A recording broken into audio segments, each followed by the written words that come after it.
ఈరోజు వాగ్దానము ద్వితీయోపదేశకాండం 4వ అధ్యాయము 31వ వచనం. నీ దేవుడైన యెహోవా కనికరము గల దేవుడు కనుక నీ చేయి విడువడు.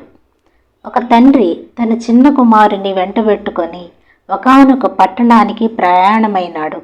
కుమారుడు తండ్రి చేయి పట్టుకుని బుద్ధిగా నడుస్తున్నాడు. మార్గంలో బెలూన్స్ అమ్ముతున్న ఒక వర్తకుడు కనిపించాడు.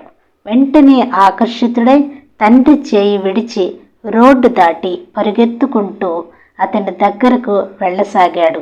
ఇది గమనించిన తండ్రి వెంటనే అతని చేయి గట్టిగా పట్టుకొని వెనక్కి తీసుకుని వచ్చి తానే తన కుమారుని చేయి పట్టి నడిపించాడు. మనం కూడా అనేక సందర్భాలలో లోక ఆకర్షణకు లోనై పరమ తండ్రి అయిన దేవుని చేయి విడిచి శోధనలో పడుతుంటాం. కనికర సంపన్నుడైన దేవుడు వెంటనే తన హస్తాన్ని చాపి మనలను తిరిగి సమకూర్చుకుంటాడు. ఆయన కనికర సంపన్నుడు. ఆయన కార్యముల మీద ఆయన కనికరాలుంటాయి.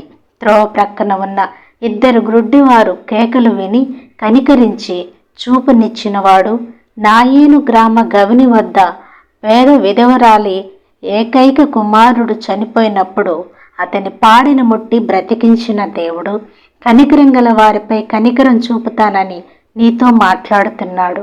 ఆయన మన చేయి విడువడు. ప్రార్థన.